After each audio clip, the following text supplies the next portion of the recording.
Joshua Garcia, Julia Barreto, nagbahagi ng feelings at detalye tungkol sa kanilang reunion film na Unhappy for You.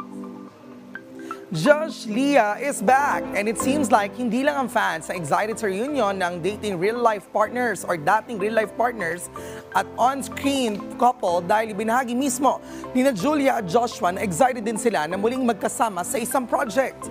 Ayon pa sa kanila, perfect timing umano ang pag-offer sa kanila ng project at fit sa kanila ang plot at character sa pelikula.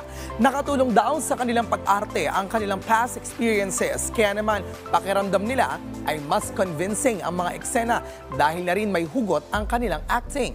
Sa trailer pa lamang ay marami na ang nadala sa mga eksena at damang-dama naman ang suporta ng fans dahil sa loob ng 8 araw ay meron na itong 23 million views. Ang Unhappy for You ay mapapanood sa mga sinihan nationwide simula sa August 14.